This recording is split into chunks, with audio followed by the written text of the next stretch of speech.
land claims agreement. Sorry, Paul. Okay, Tushavi.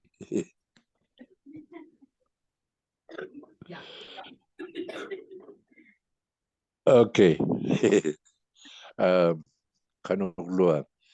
Um, you know, uh, again, the latest stories that we've been hearing up north here is about these two young ladies that claim to be beneficiaries, and it was kind of shocking to hear uh, something like that. So that tells me that you know a lot of the other Canadians who are not part of this land claims or whichever land claims we're talking about that we're talking about Nunavut, I'm sure they are envious of all the rights that we had acquired, rights that no other Canadians have, and I was surprised to hear of this incident, but on the other hand, I wasn't surprised because again, you know, all the other Canadians who are not part of the land claims are probably very envious because we have, I mean, we're the only Aboriginal group, as far as I know, right now that can hunt bowhead whales. You don't hear about that in Canada. Um, we're the only ones that also can hunt and trap within national parks. I mean, no other Canadian can hunt and trap within the national parks. Uh, you know, no other Canadians have ever really had the privilege of getting the right of first refusal, um, getting the first pick if there's a government contract. I mean, these are rights that we had acquired through the land claims, which no other Canadian had. And as I said, I'm sure a lot of the other Canadians are envious, and therefore, we see this situation where we're trying to trying to do a fraud, and I'm sure the other land claims agreements are very leery about that situation that NTI experienced, and certainly I hope you know they are going to make that they're going to have to ensure that they are more vigilant and you know because no other Canadians like us, Inuit, who are beneficiaries, had to extinguish a certain right, and I think that's so very important to know that you know uh, enrolling be enrolling to our land claims has to be more stringent because there's so many things that once you become a beneficiary, you have a lot of opportunity to exercise all the rights that we had acquired through the Nunavut Land Claims Agreement. And as I said, been saying, there's at least about 48 different rights that the Inuit had acquired through this Nunavut Land Claims Agreement. Hila, I'm not sure what else what you would want me to talk about. Uh, you know, I think we always have to remember, Uminga, that you know our land claims agreement tells us who we are. Tagwaila, that's the most important thing. It identifies us, who we are, and where we came from. Tagvatana, that is the main message that this land claims agreement is all about. Uh, Tatuming. Um,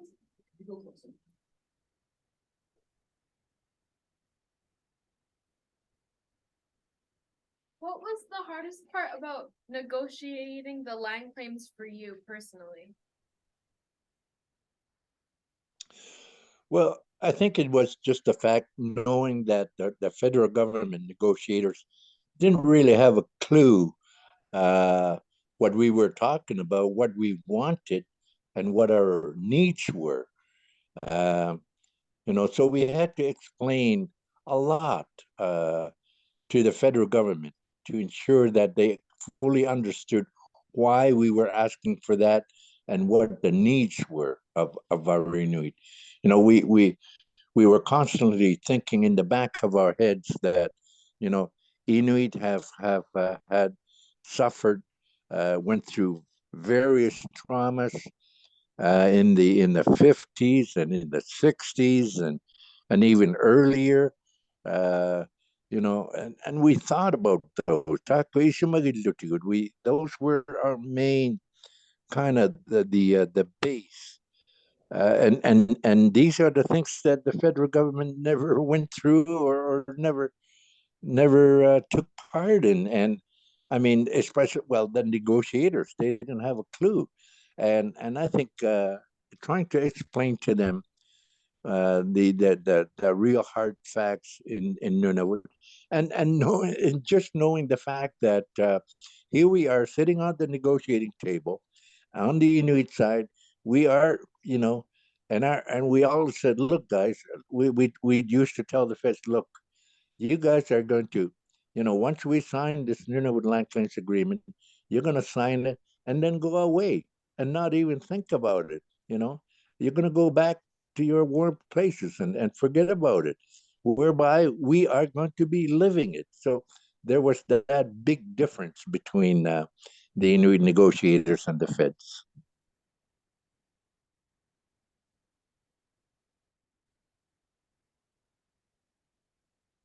I have a question for you. What advice do you have for young Inuit who are told they are not Inuk enough based on lack of traditional lifestyle or knowing Inuktitut?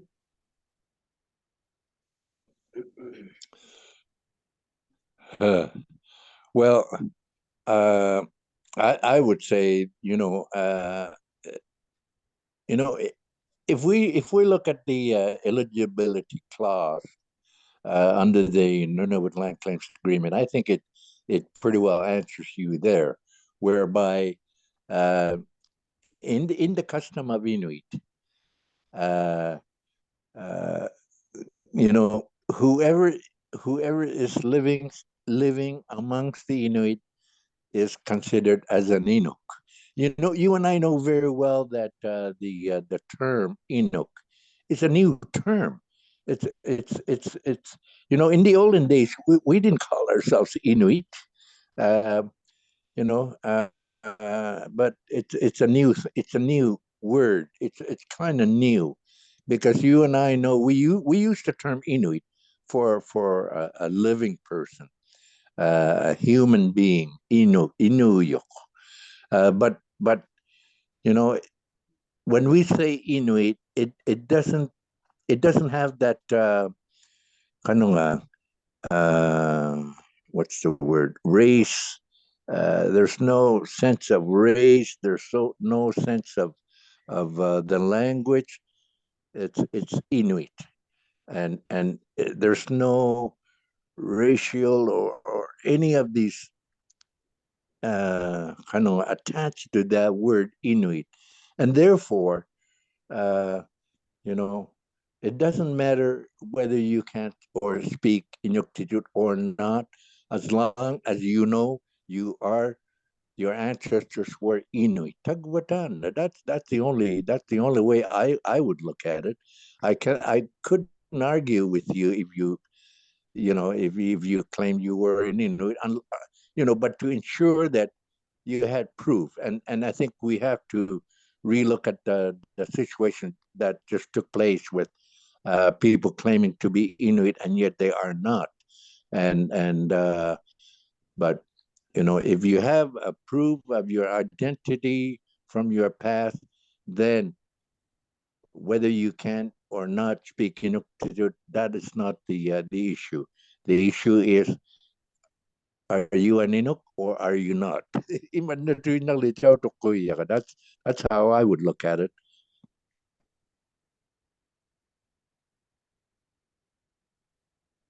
Was there anyone who was like really difficult to talk with who was on the government side? And what were they like? Yes, when we were negotiating, we had various departments coming in, depended on what topic that we were talking about. I believe again, the Article 5, which is the wildlife provisions, that took the longest time to negotiate. That the various, the Department of Environment, the Department of Fisheries and Oceans, Canadian Wildlife Service, they were the hardest groups to negotiate with. They didn't want to give up any of their powers whatsoever. And as you and I know very well, the wildlife provisions are pretty strong. They got quite a few powers that the federal government had previously, and they had acquired that, as a joint management decision making regime. Again, it was mainly the Department of Environment, Fisheries and Oceans, Canadian Wildlife Service. Uh, yeah, those were the hardest. The rest of the departments were not as hard, but we found that especially when we were dealing with wildlife loss, the environment, uh, they were the hardest groups to negotiate, and certainly, as I said, I think Article 5. It took us over 5 years to negotiate, whereby compared to the other provisions, some of them took 1 month, some of them took maybe a year, but yeah, that those were the hardest departments that we had to negotiate with. How were you feeling when you negotiated for the land claims agreement? Sorry, repeat that. How were you feeling when you negotiated for the land claims agreement?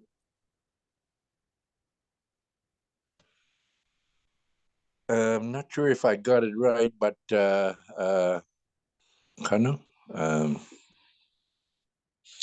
how do I say it? How did I do? Or kind of, I didn't quite understand your question. I'm so sorry. How were you feeling when you negotiated for the land claims agreement? Oh, okay. How Yes. how did you feel? How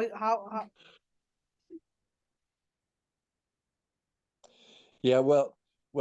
You know, I've only thought about my ancestors, my elders, um, and the thing that always came back to me was how hard life was in the past, the traumas that the Inuit went, myself being a residency school survivor, uh, all these things came back to me, and it made me want to do so much more to ensure that we will never, ever, ever see these things again.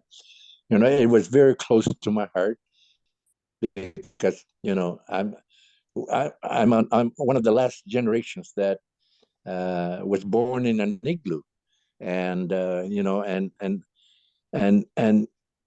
the hardship, the way of life that we had was pretty harsh, and through this land claims, I felt that, you know, okay, how can we ensure that Inuit will never have to go through those events that our ancestors did, our parents did, and and and and to become self-sufficient as our ancestors were.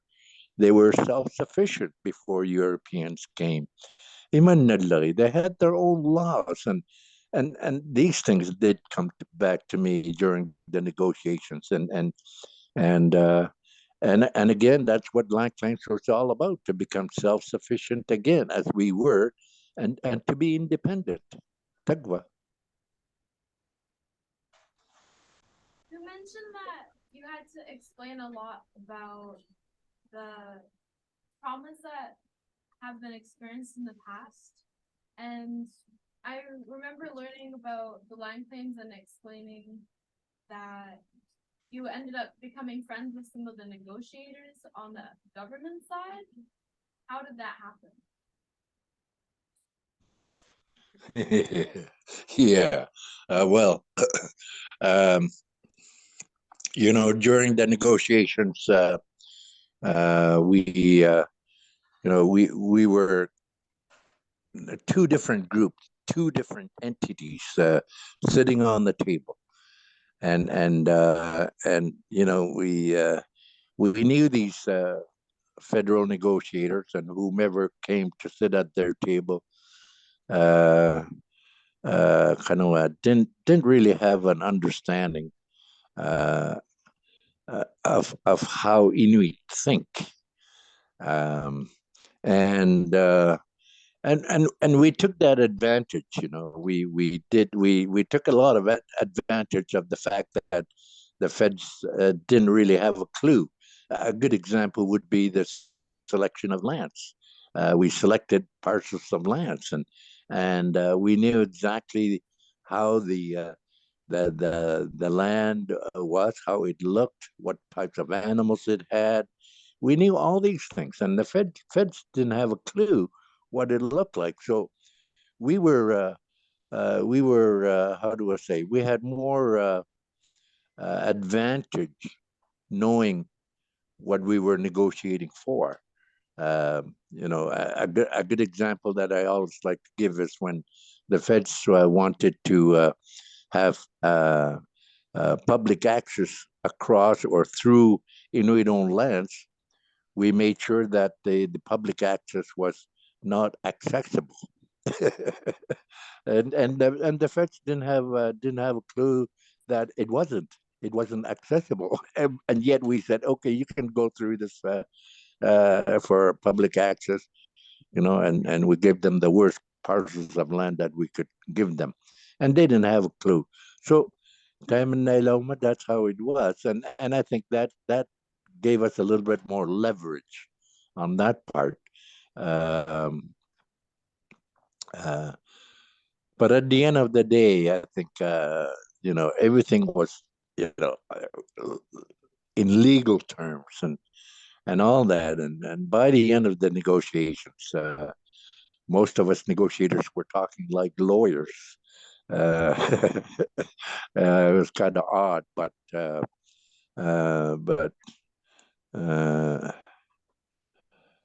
Hela. I think even though we had rough days during the negotiations, in the evenings we'd get together and have a dinner or so and just be friends. But the very next day, we came back to the negotiating room and became two different people again. So that's how it was. It was, we had to somehow um, get get them. How do I say it? Offline. I guess that's the term we now use. Offline. When we're having dinners or over beer, and, well, we give them our thoughts and somehow I think that helped us because you know whether or not we didn't like each other, we had to work with each other throughout the 20 years that we went through. Tema. What was it like trying to explain the land claims process to the elders? Yeah, that was pretty hard. I mean, we had to create new terminologies in the Inuktitut. As you and I know very well, the land claims agreement is very legal terms and so forth. But you know, one of the hardest things that we had to explain to them was about ownership of land, and because in the Inuit concept, ownership of land is not within their mentality. It's the land that owns us, and here we are trying to explain to the elders and to the communities what land ownership is about. And some comments that we used to hear, gee, I thought we already owned this parcels of land. How come we're saying we are now owning it again? So it was pretty hard to explain at times. The other one, of course, was the extinguishment clause, which was very hard to try and explain because, in again, like I said, we had to create a lot of new terminologies in Inuktitut. So, uh, uh, but it went through. Thank God for our great interpreters who worked at that time because afterwards there was what's that kanon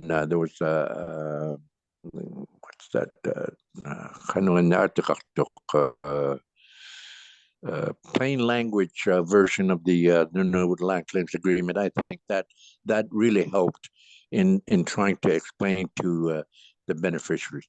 Of course, I remember very well during the ratification uh, time when we were visiting each and every community. Not everyone supported the land claims. Certainly, there was a lot of opposition from a group of Inuit in every community, and that's natural. I mean, there were times when I was called the dictator, Gaddafi, all these crazy people that we know around the world. That's what they used to call me at times, trying to explain to the community what the Nunavut land claims was all about. But the magic part was, I just accepted what they were thinking, and I didn't have any arguments for them. I didn't want to defend the Nunavut Land Claims Agreement. It's up to the individual to decide how to think or what to say. So I just accepted that, but I'll tell you, we made sure that uh, we got as many beneficiaries as possible uh, during the ratification process, and we made sure that uh, it was going to be 3 day voting rather than just one day. So that's something that we had to change in order to acquire the percentage that we needed uh, to get the land claims ratified. I heard a little bit of a story of when you guys were negotiating the land rights in the springtime and hearing that you kept the government side of negotiators awake during the springtime. And I just wanted to hear a little bit more about that story. Yes, that's a good one. Yeah.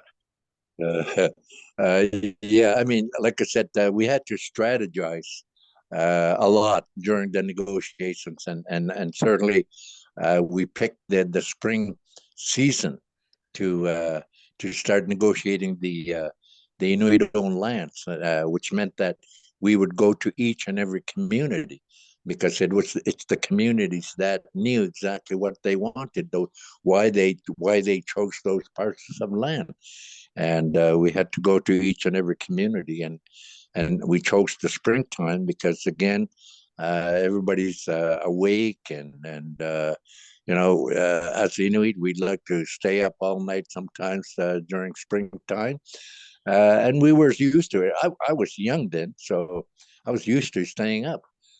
So we used that as a leverage for us.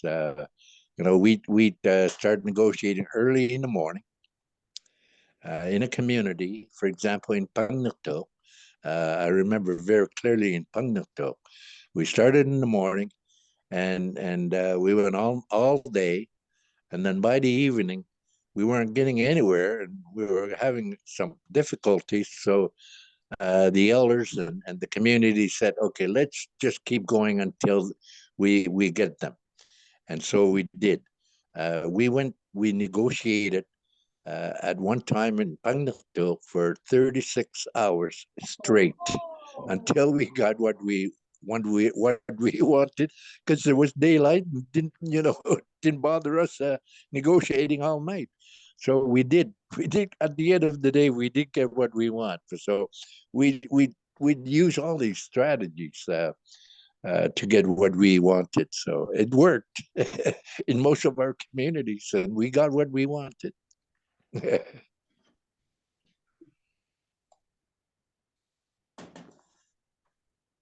Well, if second years have questions, you're welcome to jump in. One of the second years had that question we had talked about. Hang on. Okay. You want to go up so you get me out.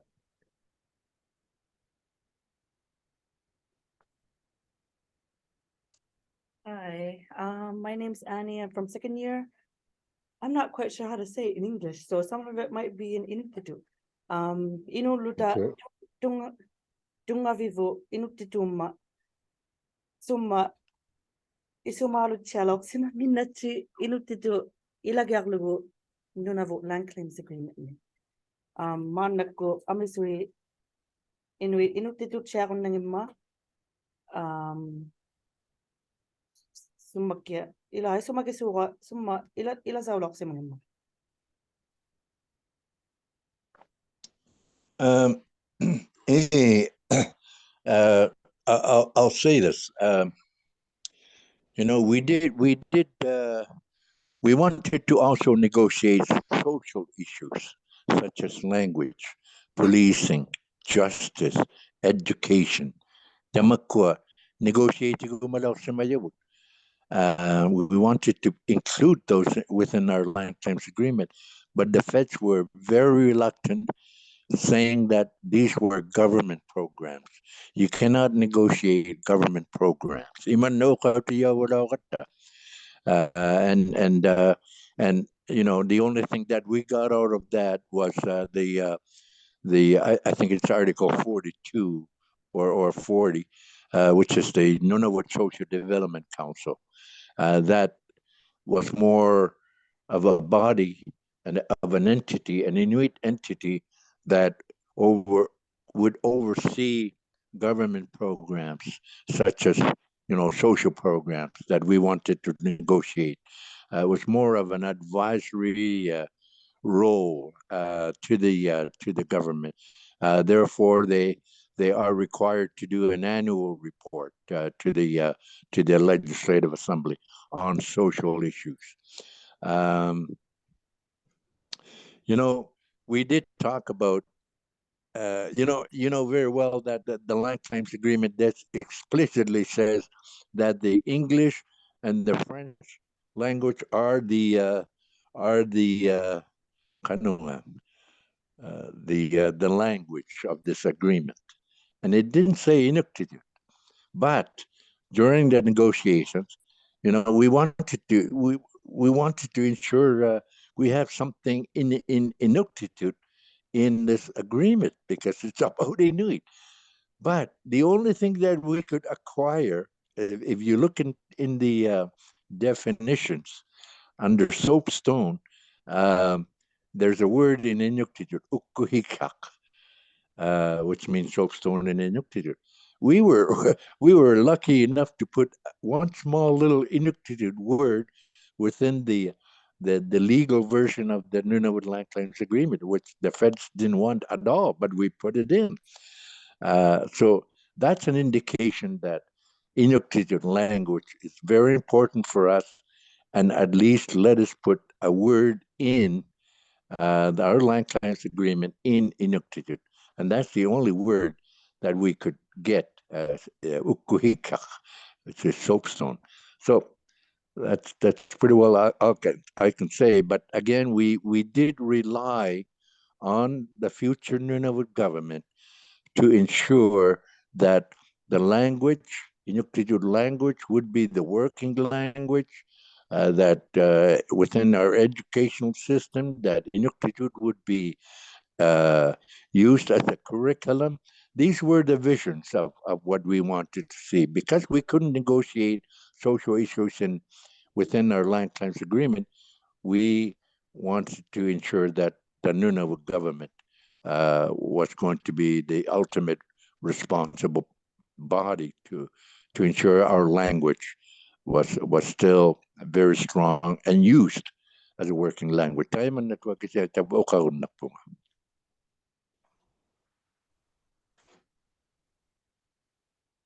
What advice would you give to a student that doesn't know what to do next in life?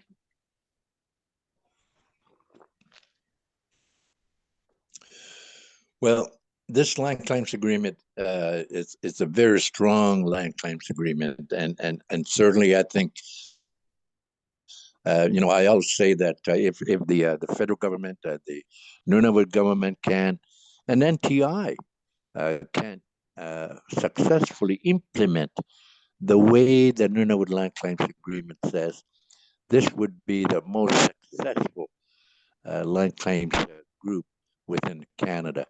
If all could be implemented. And I think as a young person, I think that's something that we always have to remember that, this land claims agreement is our tool. Ila, it's our tool to be successful. And I think we have to ensure that we have a good sense of what it was all about and why it was negotiated and what should I do. Imanna, how can I contribute? I mean, these are the things I think we all have to keep in mind. That yes, we can contribute um, within this land claims agreement. If we all contribute our knowledge, our abilities, if we can have a government that fully understands and has a clear picture of why we got Nunavut, that would be the most important thing to know to always have a good sense of why we had land claims in the first place. It is for the good of all Inuit to make them self-sufficient.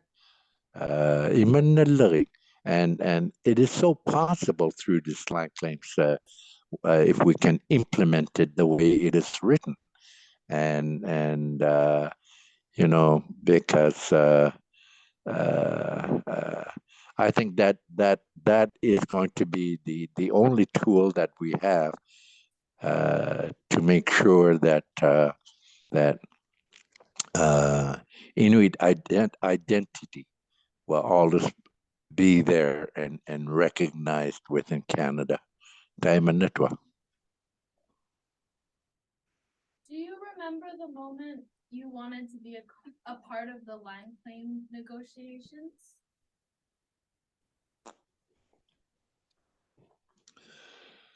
Uh, I think a lot of those people that decided to pursue land claims and to pursue, um, you know, uh, kind of a self identity. Uh, we were radicals. I think we were, Ubagutagba. We were one of the first graduates. I graduated in 1972. Uh, I think we were one of the few graduates that had a good that had a general understanding of what the government is, how the government works, and once we knew that, we had the courage to stand up and say, enough is enough, and the like people like Tagak and those first leaders, they were a bunch of radicals. I think that's what we had to be. We had to, I don't know if that's the right term to use, radicals, but we were a revolutionary group, Chanukya, and I think it happened around the 70s. You see that pretty well across Canada. Both the First Nations and so forth. That's when a lot of these activities started happening. And I think you know, I think all the indigenous groups in Canada, to an extent, were saying enough is enough. We have to take control of our own self-interest and identity again. After having been under colonialism for so long, time and I think that gave us the courage to stand up and say, you know, I think it's time for us to fight for our own rights. Time and nail out.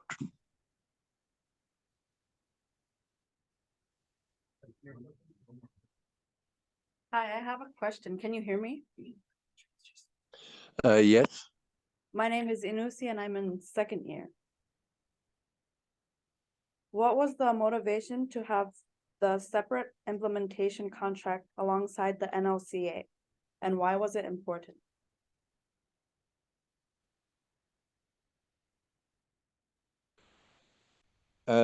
Yes. Yeah, that's a very good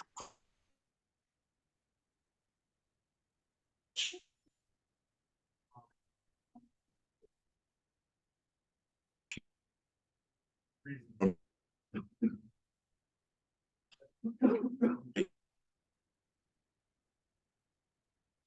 and that's why the implementation contract was put forth because again, um, I think it was important that uh, those are two separate things: the negotiation and the implementation of the Nunavut Land Claims Agreement, and uh, I think it was important that to have that implementation contract be delivered as it should be.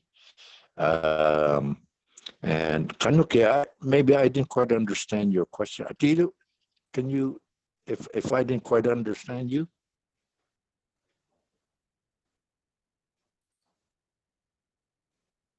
We didn't hear the beginning of your answer, but my question was, what was the motivation to have the separate implementation contract alongside the NLCA? And why was it important? Hey, like I was saying, yes, uh, TFN, Tungavik Federation of Nunavut mandate was to negotiate. Nunavut Tungavik Incorporated, when it was created, was to implement the Nunavut Land Claims Agreement, and therefore, uh, again, these are two separate entities. Each had their own task.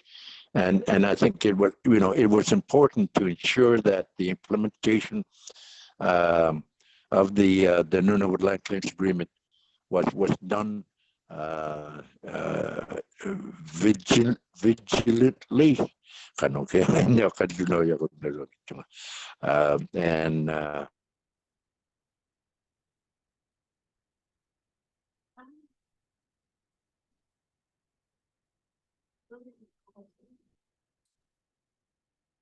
itself was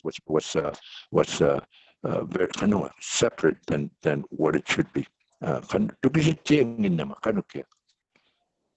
Thank you. Thank you.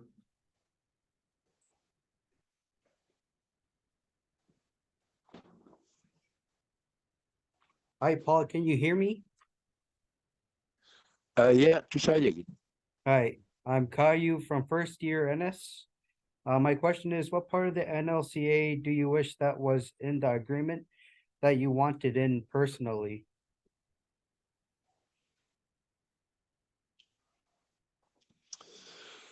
Uh, I believe it was the Bowhead Well. Because I love muktuk. No, um, yeah, I thought that was the coolest thing that an elder from Kivadluk by the name of Louis Pilakapsik and certainly the late Raymond Ninguchet, those were the two individuals that first came up with the idea of bowhead whale because as we all know, suddenly Coral Harbor area, They used to hunt bowhead whales. Now, yeah, they used to hunt bowhead whale traditionally, and and certainly, an Igloolik elder by the name of Noah Pugatuk was craving for bowhead whale. He was probably like 90 years old, and and just hearing him of his craving, you wanted to ensure that we had a right, because again, we were, how do I say it?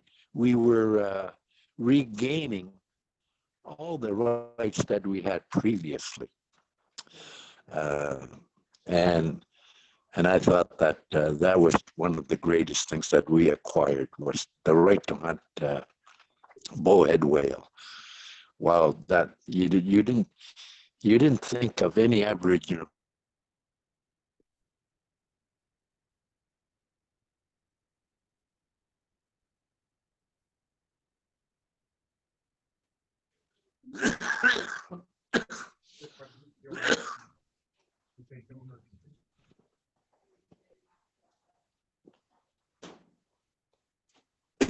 with that.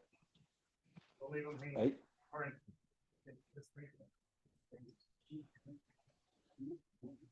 Thank you, Paul. Kuya Nami, We enjoyed the Zoom call and we learned a lot. actually, I always like to say that I'm always so proud to see so many of you taking Nunavut, Siboney, and coming out, at the top class. Tamasida, yeah, all of you. I remember the first time that this training center started, 1980, and it used to be called the TFN Training Center, because we knew we needed a lot of young people to be ready to go into the workforce once we settled our land claims agreement. That was what it was all about. We wanted to ensure we had to lure in our young people in and get them educated in what the land claims was all about, so they can get into the workforce that we had created under the Nunavut Land Claims Agreement. And again, Aksuaro, I'm also proud of you guys. Keep it up, and I always enjoy talking with you guys. Kuya Nami. Thank you.